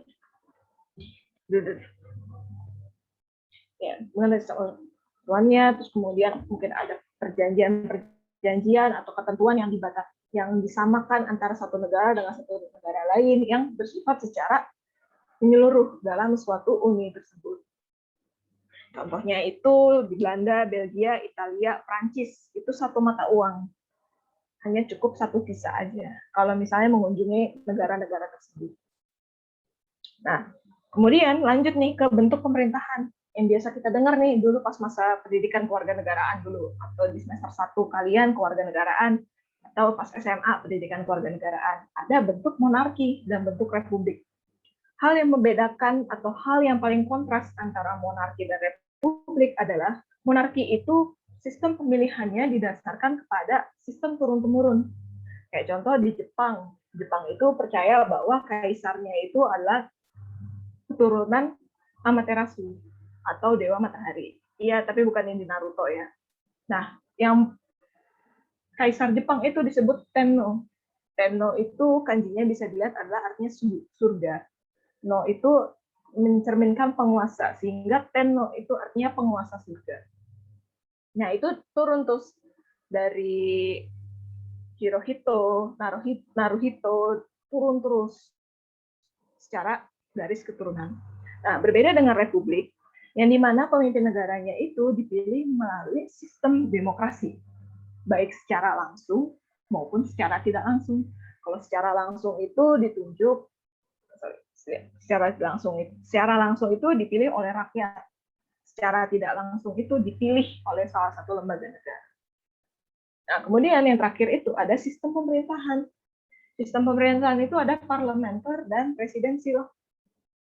Nah, yang pertama sistem pemerintahan parlementer itu yang mana kekuasaan eksekutif dan kekuasaan legislatif itu berhubungan erat satu sama lain, sehingga terjadinya suatu pemisahan kekuasaan yang tidak tegas. Kenapa bisa kayak gitu? Karena anggota kabinet atau anggota menteri merupakan anggota parlemen, sehingga bisa lihat nih mereka ngerangkap, sehingga tidak ada pemisahan yang tegas. Nah, biasanya yang kita dengar kalau parlementer, oh berarti kepala pemerintahannya yang mengatur urusan negara itu adalah Perdana Menteri. Nah, berarti kalau misalnya urusan menjadi kepala negaranya yang menjadi simbol negaranya itu adalah bisa presiden, bisa juga kaisar atau raja. Kayak contoh di Jepang tadi pakai sistem parlementer, Perdana Menterinya itu Perdana Menteri Abe kalau nggak salah. Jadi nah itu adalah sistem pemerintahan parlementer. Nah, di sini ada kelebihan dan kekurangannya dari sistem pemerintahan parlementer. Nah, yang pertama kelebihannya, pembuatan kebijakannya itu dapat ditangani secara cepat. Yang kedua itu adanya pengawasan yang kuat dari parlemen kepada kabinet. Dan yang ketiga itu garis tanggung jawab dalam pembuatan dan pelaksanaan kebijakan publik menjadi jelas. Jadi ini bergantung ke sini, ini bergantung ke lembaga ini bergantung ke lembaga ini. Terlihat jelas satu sama lain. Nah, tapi ada juga nih kekurangan dari sistem pemerintahan parlementer. Kenapa? Kedudukan eksekutif sangat bergantung pada mayoritas dukungan parlemen. Kemudian yang kedua itu kelangsungan masa jabatan, itu contoh Perdana Menteri dan Kabinet, itu tidak sesuai dengan undang-undang, tidak pasti masa jabatannya. Nah, yang ketiga itu tadi, karena adanya pemisahan kekuasaan secara tidak tegas dan anggota kabinet merangkap jadi anggota parlemen, itu bisa menimbulkan konflik of interest. Nah, yang keempat itu, parlemen menjadi tempat kaderisasi bagi jabatan-jabatan eksekutif. Nah, itu adalah kelebihan dan kekurangan dari sistem pemerintahan parlementer. Nah, kemudian lanjut nih ke sistem pemerintahan presidensil. Dia bilang bahwa kelebihannya itu, sistem pemerintah. Kalau tadi sistem pemerintahan parlementer bilang bahwa kepala pemerintahan dipegang oleh Perdana Menteri, sedangkan kalau kepala negara dipegang oleh raja atau presiden, hanya sebagai simbol negara. Kalau nggak salah, peran dari kepala negara dalam sistem pemerintahan parlementer itu adalah untuk menyatakan perang atau damai. Jadi kalau misalnya suatu negara menganut sistem pemerintahan parlementer, dia mau ngadain perang kepada negara lain, itu harus minta persetujuan kepala negara terlebih dahulu. Nggak bisa Perdana Menteri langsung serang gitu. Nah, kemudian kita balik nih ke presidensil. Presidensil ini kepala negara dan kepala pemerintahannya itu satu. Contoh di Indonesia, kepala negara dan kepala pemerintahannya adalah presiden. Nah, di sistem presidensil ini itu memberikan kekuasaan yang besar kepada kepala negara. Kenapa memberikan kekuasaan yang besar? Karena tadi pemimpinnya cuma satu. Kepala pemerintahan presiden, kepala negara juga presiden di Indonesia. Nah, di sini ada kelebihan dan kekurangannya nih, sama kayak tadi parlementer. Kalau kelebihannya itu kedudukan eksekutif menjadi lebih stabil. Kenapa? Karena negara langsung memberikan kekuasaan kepada eksekutif untuk menjalankan suatu pemerintahan. Nah, yang kedua, masa jabatan eksekutif itu lebih jelas jangka waktunya. Kayak contoh di Indonesia, bahwa presiden itu jangka waktunya, periodenya adalah 5 tahun, dan maksimal menjabat 2 periode. Itu diatur secara jelas. Sedangkan dalam sistem parlementer itu enggak. Tergantung kapan mau turunnya. Atau mungkin diatur dalam konstitusinya masing-masing yang tidak terlalu jelas. Nah, kemudian kelebihan berikutnya adalah program kerja eksekutif itu sangat mudah menyesuaikan dengan masa jabatannya. Jadi kalau misalnya masa jabatan 5 tahun, dipadetin tuh semua prokernya 1, 2, 3. Jadi kita dalam 5 tahun harus bisa kayak gini. Beda dengan tadi parlementer yang nggak diatur jangka waktunya. Nah, kemudian kelebihan berikutnya dari sistem pemerintahan parlementer, dia bilang bahwa legislatif itu bukan tempat kaderisasi. Kenapa bukan tempat kaderisasi? Karena dapat diisi oleh orang luar.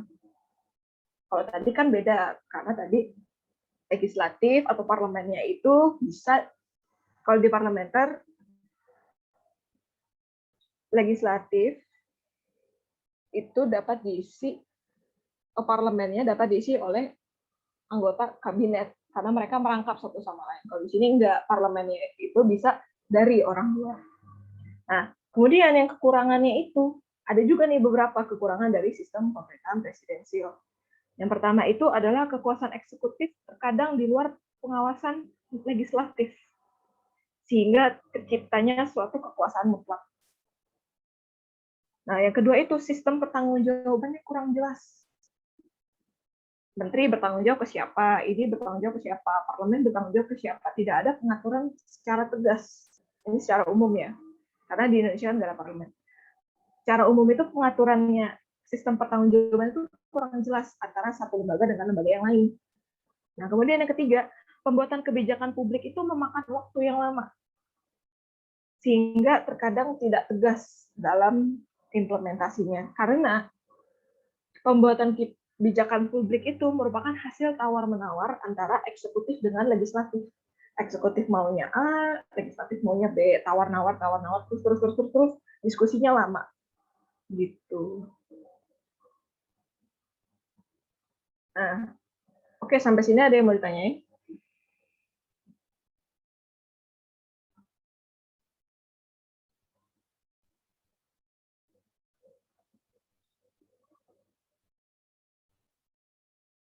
Nggak ada? Oke.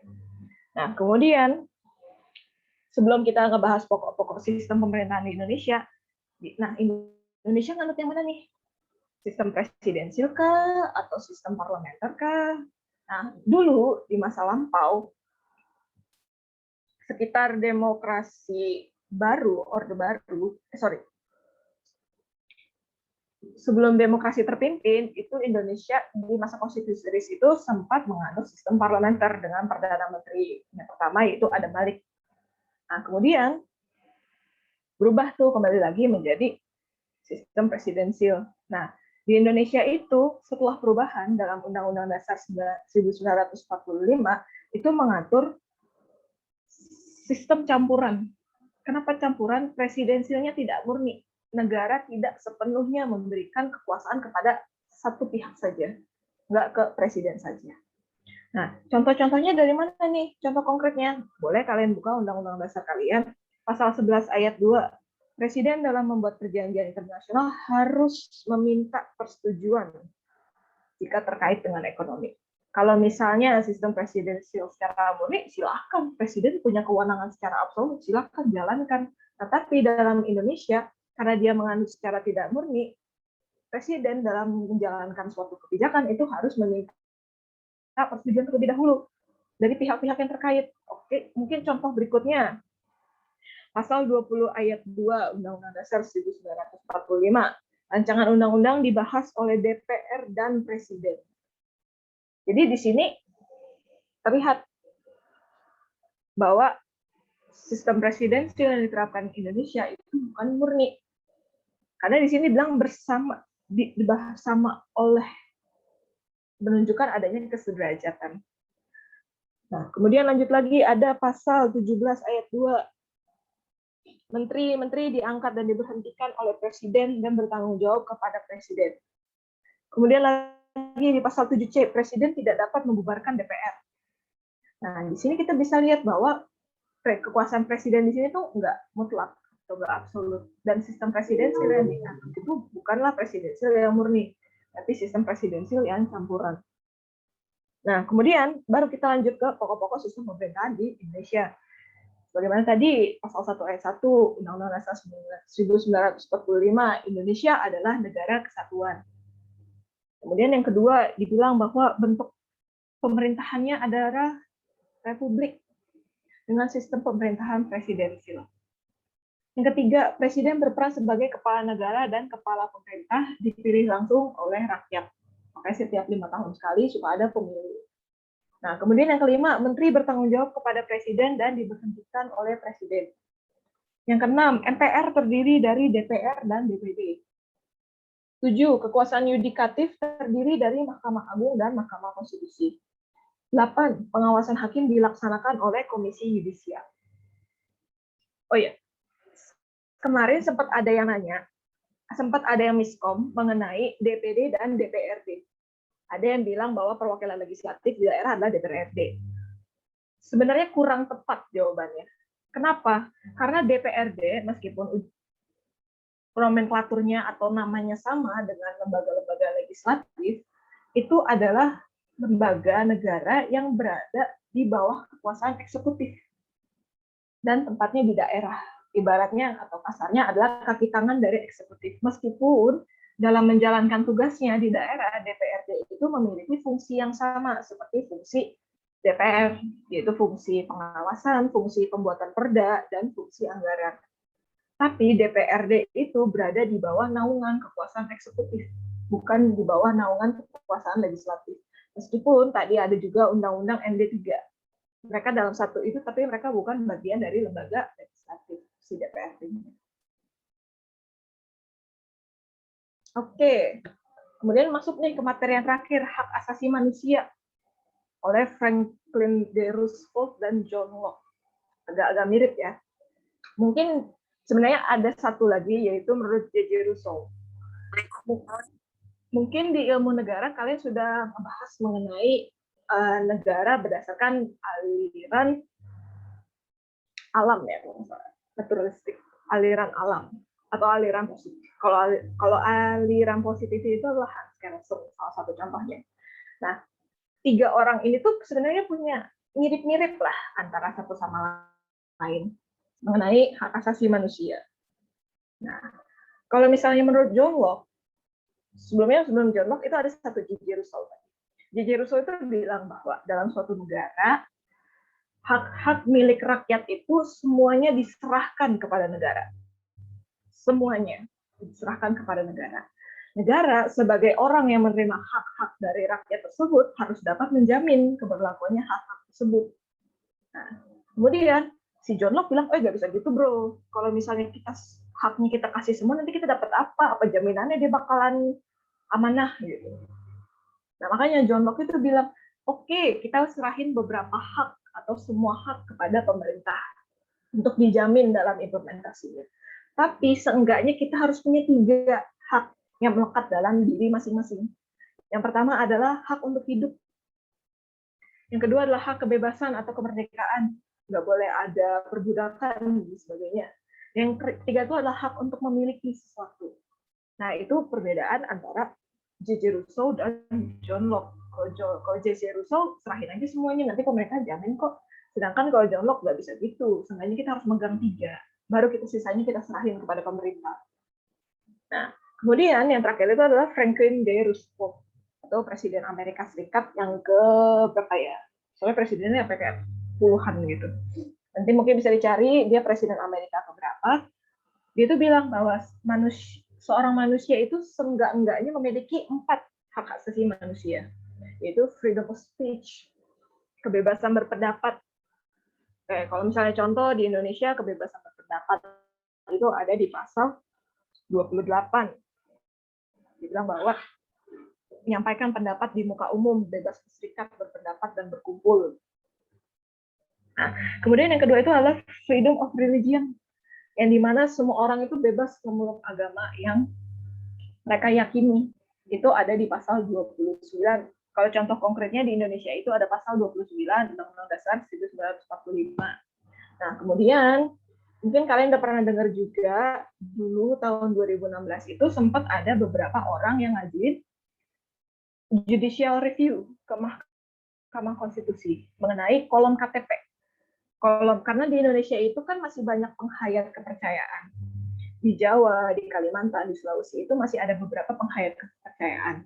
Sedangkan dalam birokrasi pemerintahan itu yang disediakan hanya 6 kolom saja agama.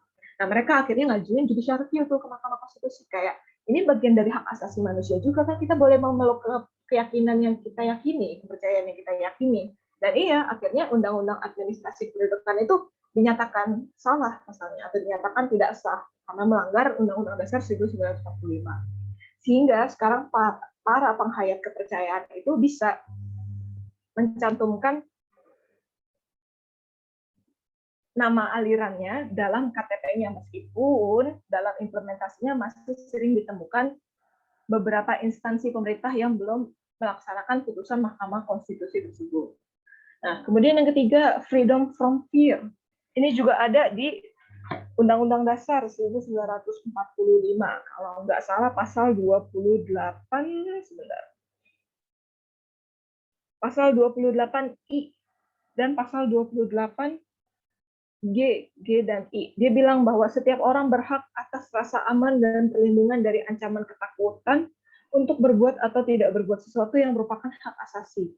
Ayat 2-nya dia bilang bahwa setiap orang berhak untuk bebas dari penyiksaan dan perlakuan yang merendahkan derajat martabat manusia dan berhak menyuarakan atau memperoleh suaka politik dari negara lain.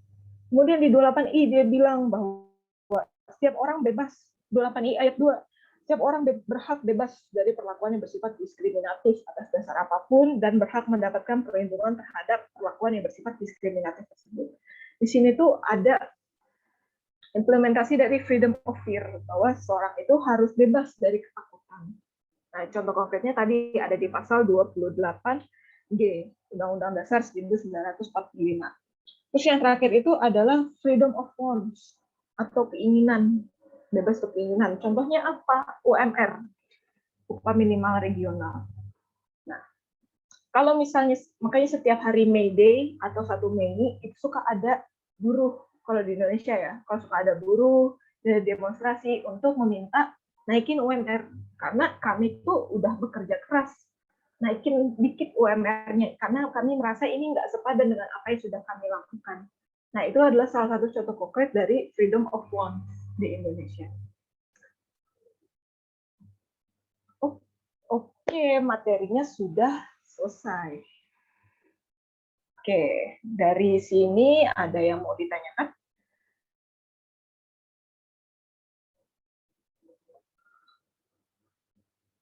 Atau ada yang kurang jelas, atau ada yang kecepatan, atau apa?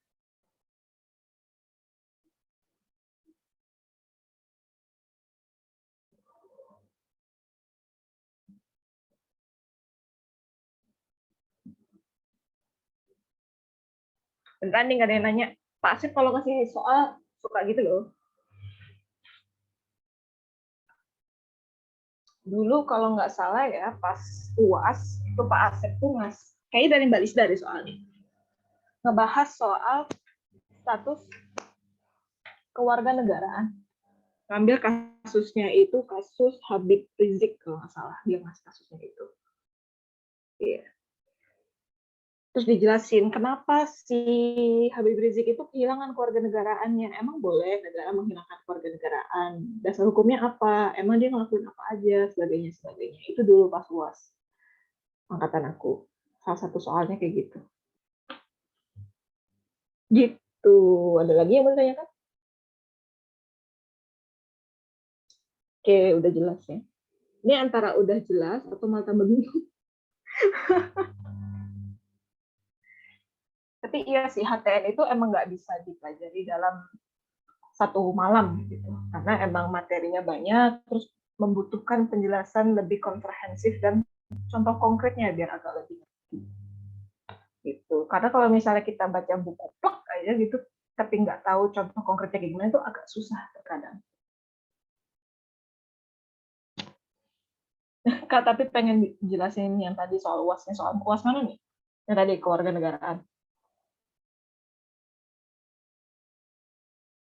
Yang Habib itu.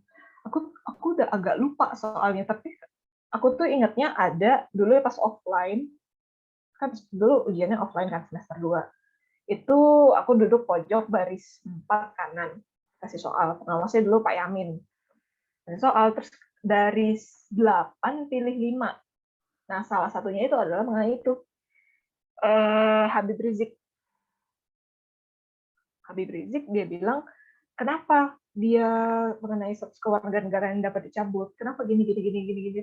Aku nggak terlalu ingat soalnya kayak gimana. Mengenai status kewarganegaraannya Habib Rizik sih kalau salah. Cuma aku nggak ingat soalnya kayak gimana. Takutnya gitu. Takutnya diculik sama tukang bakso. Gitu. Terus apa lagi ya dulu Pak Asep? Kalau dulu UTS banyak sih Pak Asep. Karena kan yang bikin UTS itu Pak Asep. Itu dulu kisi-kisi UTS itu ada berapa pendapat mengenai ruang lingkup HTN, objek pendekatan HTN, kaitannya dengan sistematika Oppenheim, hubungan HTN dengan ilmu kenegaraan lainnya, sumber HTN, asas HTN, sejarah ketatanegaraan. Nah, untuk UAS, dia tuh ngasih kisi-kisi aturan dalam Undang-Undang Dasar 1945, peraturan peralihan, fungsi aturan peralihan, produk hukum setelah Undang-Undang Dasar, maklumat Wapres nomor X. Apakah tadi maklumat Wapres nomor X itu bertentangan dengan konstitusi? Konstitusi RIS, UUD 50, Dekret Presiden, Demokrasi Terpimpin. Kenapa Undang-Undang Dasar 1945 harus diubah? Ada 5 alasan. Prinsip-prinsip fundamental yang tidak boleh diubah. Mosi tidak percaya itu apa? Menurut Komisioner. Kelemahan, kelebihan, ciri sistem pemerintahan, presiden, parlementer, campuran. Coba terangkan dan jelaskan ciri-ciri main body and accelerate body. KPK masuknya mana? Itu kalau dari Pak Asep dulu. Tapi Pak Asep berbohong. Tapi Pak Asep berbohong karena seingat itu pas UAS itu nggak ada satu pun mengenai sejarah ketatanegaraan. Materinya ngacu ke materi sebelum UTS semua, apa paling itu yang mengenai Habib. Gitu. Paling tergantung sih yang bikin soal siapa. Kalau yang bikin soal masih di record. Ntar gue diciduk gitu sama dosen aslinya.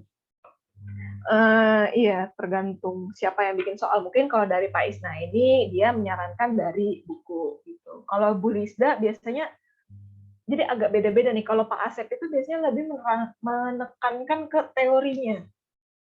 Teori menurut Belafonte, Burhans, Kartusuma Atmaja, menurut A, B, C, D, E, jelasin. Apalagi terutama dulu nih yang benar-benar dia tekanin itu adalah definisi hukum tata negara menurut Logeman. Jelasin 7-7-nya. Itu semuanya harus dijelasin satu-satu. Kalau misalnya mau dapat nilai A sama Asep. Itu harus dijelasin semua. Nah, tapi kalau Pak Isna ini, dia lebih nyangkut ke praktisnya. Gimana implementasinya di Indonesia. Kayak ada beberapa di buku-bukunya yang jabatan wakil presiden sama satu lagi teknik mengubah Undang-Undang Dasar 1945 deh kalau nggak salah. Itu biasanya kalau Pak Isna ini tuh lebih lebih dari bukunya, buku karangannya dia. Itu kalau Pak Isna ini. Nah, kalau Mbak Lisda biasanya dia lebih nekenin sisi hak asasi manusianya. Kayak biasanya ngebahas John Locke, kenapa ada hak-hak apa aja yang diakui oleh John Locke sebelum diserahkan kepada negara, kenapa harus ada 3 itu, sebagainya, dan diimplementasikan kepada kasus yang nyata. Gitu, misalnya ada kasus pelanggaran hak asasi manusia. Coba Anda jelaskan menurut teori hak asasi manusia John Locke ini dan pendapat Anda bagaimana? Biasanya itu Mbak Lisda. Atau mengenai yang status kewarganegaraan tadi, dia apa, pendapat Anda gimana? Itu beda-beda sih. Kalau Mas Elham nggak tahu sih, soalnya belum pernah diajar juga sama dia. Gitu. Itu tips and trick menjawab HTN. Sebenarnya sih HTN itu yang agak keblinger, itu pas sudah dikaitin ke kasus. Itu agak susah memang. Yang mengenai kewarganegaraan itu juga agak susah. Mengenai negara, karena emang ya praktek sama teori itu pasti berbeda. Nah, kalau misalnya di prakteknya bilang harus A, B, C, D, E, F, G, tapi dalam prakteknya belum tentu A, B, C, D, E, F, G. Nah, biasanya kita disuruh analisis itunya, apa yang dilanggar. Gitu. Ada lagi yang bertanya kan?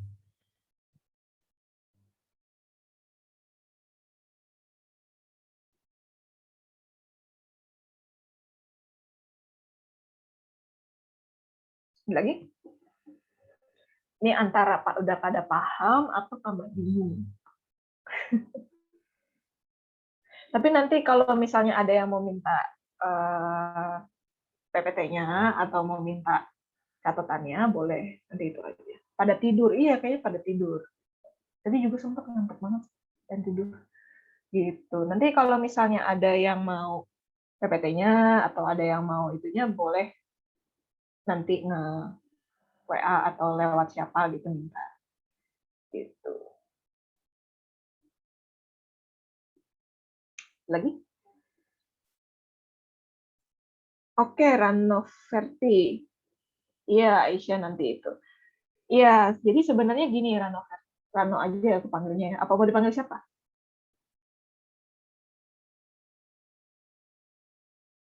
Oke, Rano.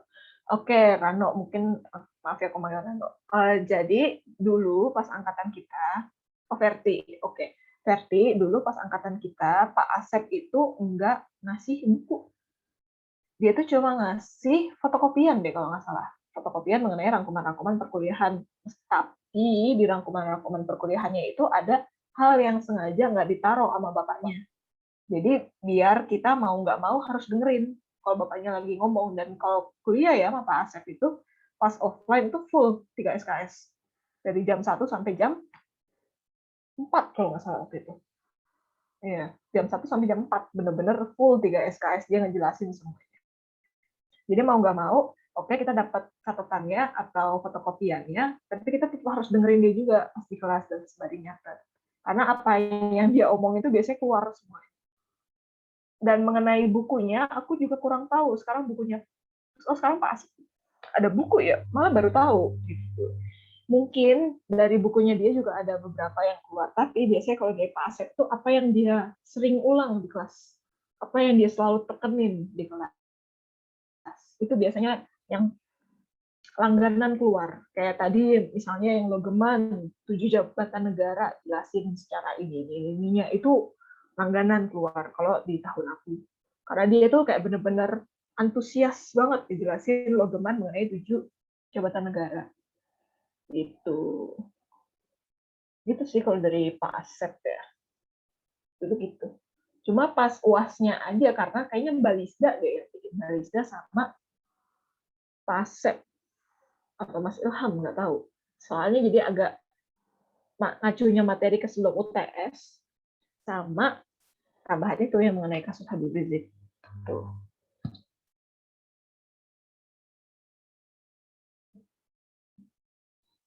Iya, sama Verti. Itu ada lagi yang mau ditanya tips and trick dapat nilai A di kelas HTN gimana Kak?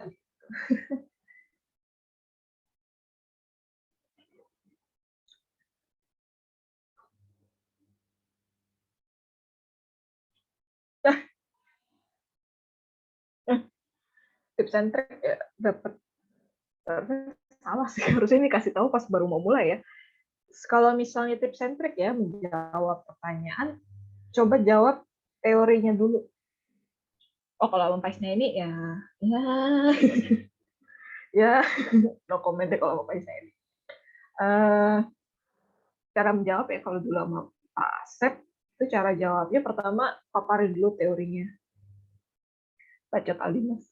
Iya Aldimas nanti akan dikirim, tinggal nanti isi linknya ya. Terima kasih.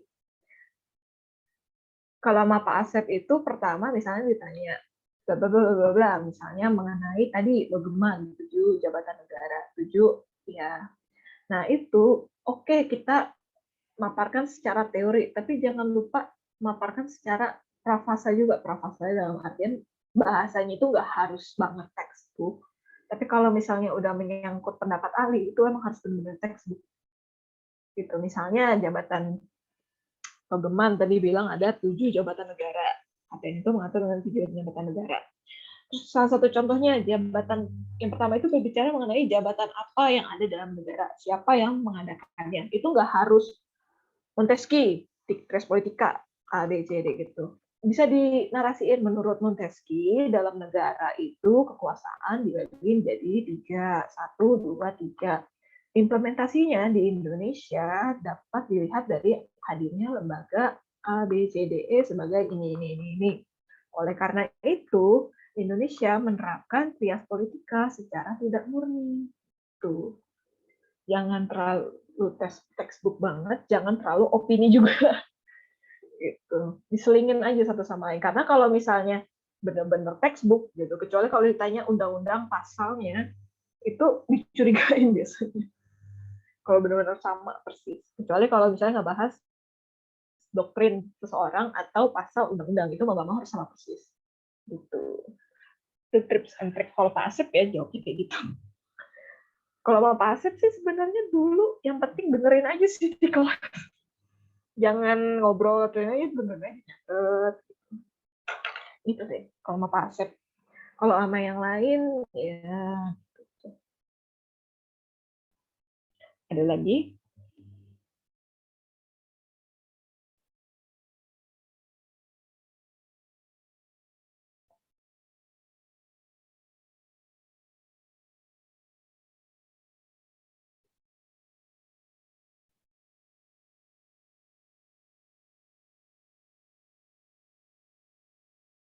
Nggak ada nih?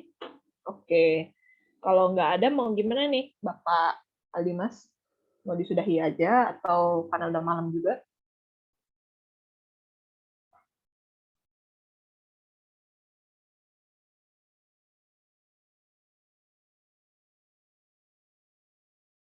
Wah, Dimas lagi beli mie ayam, gue nggak diajak. Astagfirullah, beli mie ayam nggak ngajak-ngajak. Lagi masak bentar. Oh kan bener lagi mas. Oke. Oke, mungkin dari Abel ada yang mau ditanyain, dari Deva, dari Naomi, dari siapa? Ada yang mau bertanya? Silakan.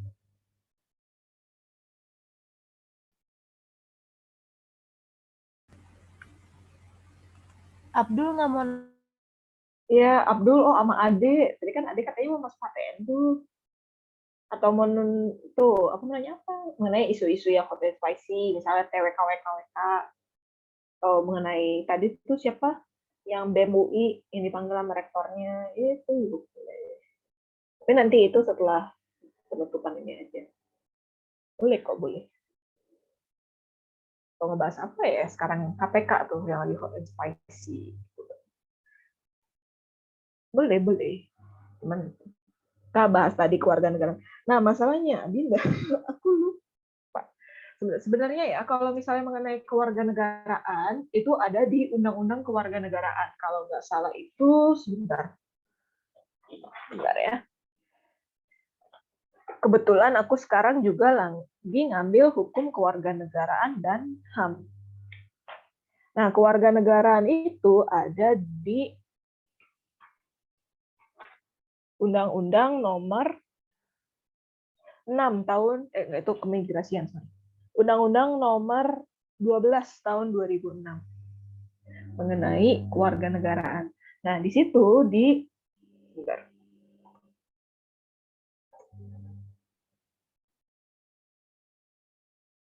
Oke, salah sorry. Undang-Undang Kewarganegaraan itu tahun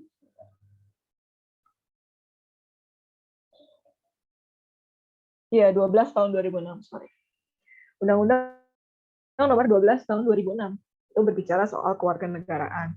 Nah, biasanya di dalam undang-undang tersebut itu dijelaskan kenapa seseorang bisa lepas kewarganegaraannya. Biasanya itu karena contoh, salah satu contohnya dia itu ikut suatu aksi terorisme di luar negeri atau gabung ke angkatan militer luar negeri. Itu salah satu, kalau nggak salah ya, Cimio, correct me if I'm wrong, itu adalah salah satu hal yang dapat menghapuskan status kewarganegaraan seseorang. Nah, mungkin Adinda nanti kita bisa diskusikan secara internal, karena aku takut diculik sama tukang bakso. Nggak lucu gitu ya, tiba-tiba ada yang ngetok kamar gitu, Assalamualaikum, tiba-tiba hilang gitu besok paginya. Kalau misalnya mau didiskusikan lebih lanjut juga boleh, cuma karena ya serem gitu ya, kan kamarnya ada jendela gitu, jendelanya ada keluar, takutnya tiba-tiba yang ngetok gitu, tukang bakso. Jadi kayaknya enggak deh. Tapi untuk referensinya, Adinda itu bisa lihat di Undang-Undang Nomor 12 Tahun 2006. Itu diatur seluruh ketentuan mengenai kewarganegaraan seseorang. Kapan kewarganegaraan itu diperoleh? Oh, misalnya teori kewarganegaraan, ius sanguinis dan ius soli. Kalau ius sang ada yang di PHI, kalau salah, pengantar hukum Indonesia atau pengantar ilmu hukum. Ius sanguinis itu sanguinis, darah. Berarti orang dapat memperoleh suatu status kewarganegaraan berdasarkan dari keturunan. Itu ius sanguinis. Kemudian kalau ius soli atau tanah soli, itu seseorang mendapatkan status kewarganegaraan di saat dia dilahirkan di suatu negara tertentu. Pertanyaannya, Indonesia itu nganut yang mana? Ayo, ada yang bisa jawab nggak? Yang kelasnya balista nih, biasanya kan sering ditekan ini mengenai ini. Siapa tuh tadi yang kelasnya balista? Naomi ya? Coba Naomi. Salah nggak apa-apa kalau aku nggak gigit. Abel juga iya nggak sih? Wah, Naomi sama Abel lagi beli mie ayam bareng-bareng. Astagfirullah. Pertanyaannya, Indonesia itu nganut ius sanguinis atau ius soli? Atau dua-duanya?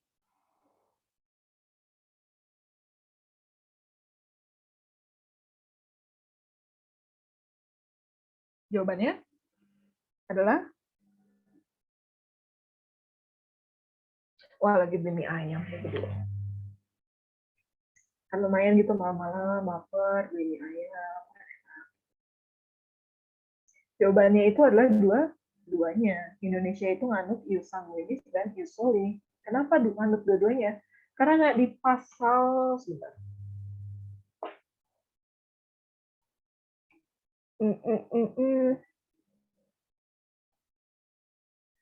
Karena di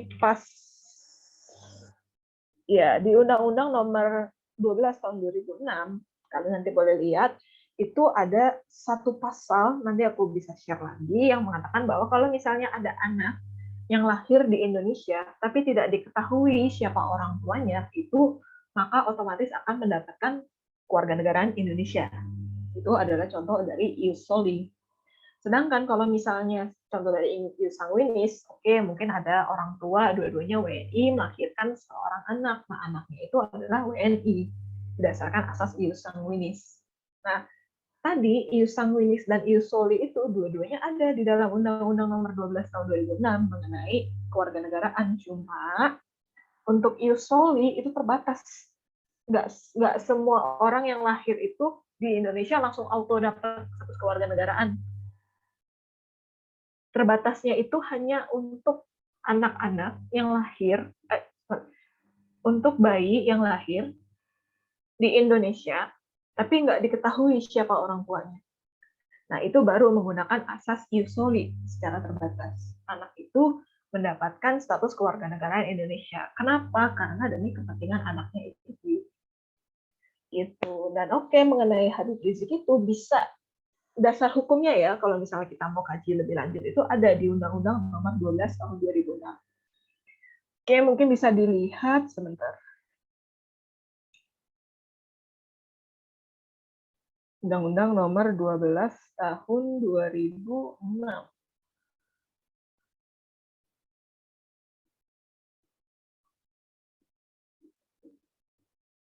Nih, pasal 23, kehilangan kewarganegaraan Republik Indonesia. Warga negara Indonesia kehilangan kewarganegaraan jika yang bersangkutan ABCD nah, yang aku bilang tadi itu adalah contohnya yang D, masuk dalam dinas tentara asing tanpa izin terlebih dahulu dari presiden. Kalau misalnya ada yang gabung ke angkatan militer luar negeri tanpa izin dari presiden, itu status kewarganegaranya hapus. Nah, kalian bisa lihat nih, kasusnya si Habib itu dalam pasal 23 Undang-Undang Nomor 12 tahun 2006 masuk ke alasan yang mana? Nah, terus apakah negara itu mempunyai hak untuk mencabut, apakah negara itu mempunyai kewenangan untuk mencabut status kewarganegaraan? Bisa. Kenapa bisa? Bukannya Indonesia itu hanya kedaulatan rakyat? Oh enggak.